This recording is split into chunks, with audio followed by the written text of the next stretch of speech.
Ladies and gentlemen, before we pretty much had any time to process everything that has been going on today, yes, another NBA trade deadline has come and gone. And with this, while looking through each and every trade that went down today, you guys probably know as well as I do, there are some winners to this trade deadline as well as some losers. And both of the biggest winners and losers of the 2021 NBA trade deadline is going to be what we are going to cover in today's video. Trade deadline is one of my favorite moments in every single NBA season, so you guys know I am more than excited to get into this video. But most of you guys probably know the routine by now. I'm going to give you all 5 seconds to go down below and subscribe.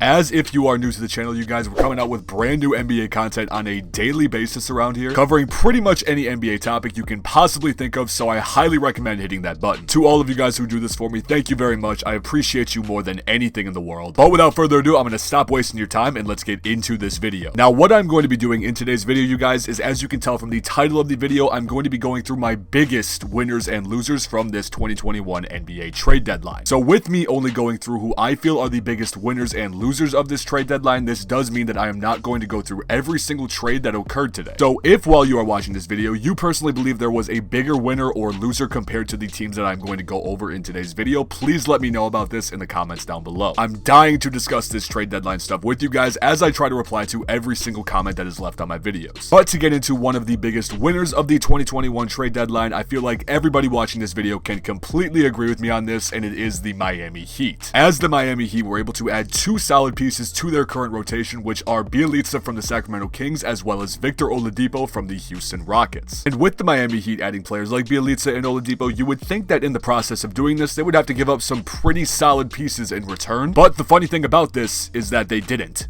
At all. For receiving these 2 solid players, the Miami Heat only had to give up players such as Chris Silva, Mo Harkless, Avery Bradley, Kelly Olynyk, and a 2022 draft pick swap in its entirety. So when you are looking at these 2 trades that the Miami Heat pulled off just before the 2021 trade deadline, you could pretty much say they pulled off highway robbery. As once again, they were able to add 2 players that are going to be getting solid minutes down the remainder of the season and come playoff time for practically giving up 1 player that was getting solid minutes consistently in their rotation, while throwing in that pick swap as well. But you guys probably understand what I'm trying to say is that the Miami Heat might very well be the biggest winners from the 2021 NBA trade deadline. However, they are definitely not the only winners. I will say that, as we have a lot more to cover in this video. But to switch things up just a little bit, we are going to be getting into our first loser of the 2021 NBA trade deadline, who was actually involved in the trade that we just discussed. As the biggest loser, in my opinion, by far, is the Houston Rockets. Stepping aside from the factor in itself of the Houston Rockets giving up Victor Oladipo to the Miami Heat for far less than they desired to originally, this specific trade ultimately plays back into the factor of what the Houston Rockets were actually able to obtain from trading James Harden originally a few months previous. Because any basic NBA fan can look at the trade the Houston Rockets completed for Victor Oladipo and say that yes, they definitely undersold him and did not get back what they actually wanted to. But when looking back and actually seeing what the Houston Rockets obtained from trading James Harden originally, when you look at the full picture in itself, it is, to say the very least, very demoralizing if you are a Houston Rockets fan. As essentially when looking at the bigger picture, the haul the Rockets were able to receive for James Harden includes the actual players of Dante Exum, Rodons Kurucs, who they later traded, Kelly Olynyk, and Avery Bradley. Now don't get me wrong, on top of this, a lot of people are forgetting the fact that the Houston Rockets now have 4 future first round picks out of this, as well as 5 future first round pick swaps, which are very solid in itself. But when you are thinking about the fact as well that the Houston Rockets could have had players like Jared Allen and Karis LeVert, who they traded away later in 4-team deals, this is just another factor of this trade and the trade deadline for the Houston Rockets in general that makes it seem like a very terrible one. And while seeming to be a very terrible trade deadline for the Houston Rockets, I think I can confidently say for myself and many others that it was, and they may be, the biggest losers of this trade deadline. But that in itself is for you guys to decide. But moving on from the Houston Rockets, we are now going to get into one of the biggest winners again of the 2021 NBA trade deadline, and this, in my opinion, is the Chicago Bulls. Chicago Bulls organization seemingly decided to wake up this morning and completely shock the entire NBA fan base. As I'm sure most of you have seen by now, they were able to acquire Nikola Vucevic from the Orlando Magic, along with getting Al-Farouq Aminu as well, while giving up center Wendell Carter Jr., Otto Porter Jr., and 2 future first-round picks. Some of you might have not seen the other trade the Bulls made today as well, as they were able to acquire Daniel Tice from the Boston Celtics in exchange for giving up Mo Wagner, who they acquired in a previous trade today. today. But all in all, when looking at these additions the Chicago Bulls made today, regardless of what they gave up, I consider this a huge win for this organization. Mainly considering the fact that this has been a team that has been stuck in the middle of the pack for the last couple of seasons. And while having a star on the rise in Zach LaVine, many people have been pushing the Chicago Bulls to make an effort to try to become at least a playoff team that they have been trying to desperately over the last couple of seasons. And after the moves they have made today, I think I can confidently say myself that this team will be in the playoffs when the 2021 postseason comes around. They are adding an all-star center in Nikola Vucevic, who is currently still in the prime of his career and can add a lot to this team going forward, as he is under contract for, I believe, the next 3 seasons. I'm not sure, you guys. Some of you might disagree with me on the situation I have the Chicago Bulls being in, but I consider them huge winners of this trade deadline. At least in the top 3. I don't know. You guys can let me know about it in the comments down below what you think of this situation. However, getting into another one of our biggest losers of this trade deadline, we are going to go on the opposite side of one of the Bulls trades, which may actually surprise you, but it is the Boston Celtics. Now, as I am placing the Boston Celtics as a loser of the 2021 NBA trade deadline, I am personally not doing this to say that they made a bad trade or they gave up too much in any of the trades that they made, as their biggest trade in the deadline today was actually acquiring Evan Fournier from the Orlando Magic while only giving up 2 second-round picks, which is honestly a pretty big steal for a player like this. But the major reasoning of why I am placing the Celtics as a loser in this trade deadline is simply because they did not make a substantial move to make this team any better than it previously was. And with this, I am not saying that Evan Fournier is going to make this team worse. He is definitely going to bring improvement and another aspect of shooting to this team. I am just trying to say that this trade in itself, the only one of 2 that they actually made today, as far as I know, didn't necessarily put them over the hump or make any drastic improvements, which is what I think a lot of players and fans were expecting over the course of the last couple weeks from the Boston Celtics, as they have been struggling quite a bit. There was a lot of talk over the last week or so about the Boston Celtics being in the sweepstakes for Aaron Gordon, which obviously did not go through. But yeah, you guys, again, let me know what you think about this in the comments down below, but this is the reasoning in itself of why I believe the Boston Celtics are a loser of this trade deadline. Last but not least, you guys, we are getting into my final winner of the 2021 NBA trade deadline, and this is the Denver Nuggets. In the last day of the 2021 NBA trade deadline, the Denver Nuggets were able to add 2 solid pieces to their rotation. And if you somehow did not see, these 2 players are Aaron Gordon and JaVale McGee, which I think a lot of people are going to agree with me when I say this, is that this definitely improved the Denver Nuggets team from an overall standpoint. Once again, you guys, this is not necessarily a trade that has shook the entire NBA landscape, but however, this is definitely something that has left the Denver Nuggets in a better situation than they were before today, as they are adding a very solid young piece in Aaron Gordon, who I personally feel did not get as much recognition in Orlando as he should have for his all-around game. I mean, the entire NBA fan base pretty much only knows Aaron Gordon for his dunking ability, which is not a bad thing. However, there is much more within this man's arsenal that I feel he is going to use, and he is going to be put on notice by the entire NBA when the Nuggets finally get into the postseason later down the road. And on top of this, you guys, they are adding a very solid backup center in JaVale McGee, who has championship experience and has proven that he can add a solid role to a team like this. Their backup center before this was Isaiah Hartenstein, who was getting occasional minutes. However, with adding a player like JaVale McGee, I feel like he is going to add a better role than Hartenstein previously did. So yes, you guys, all in all, I would say that the Denver Nuggets were one of the top 3 winners of this trade deadline in terms of overall teams. But you guys, that was my final team I wanted to cover in today's video. So without further ado, I'm thinking that's going to mark the end of the video for today. As always, I'm really hoping you guys did enjoy the video, and if you did, don't forget to go down below, leave a like on it, and subscribe as well. Y'all know we're coming out with brand new NBA content on a daily basis around here, so there's really no point in not hitting that button if you are an NBA fan like myself. The support has been crazy around here on the channel, you guys, recently, and I just want to say once again, thank you guys so much for all of the support. I would not be doing this if it wasn't for you guys. So once again, you guys, thank you so much for watching. I appreciate each and every one of you more than anything in the world, and I will see you guys in the next video.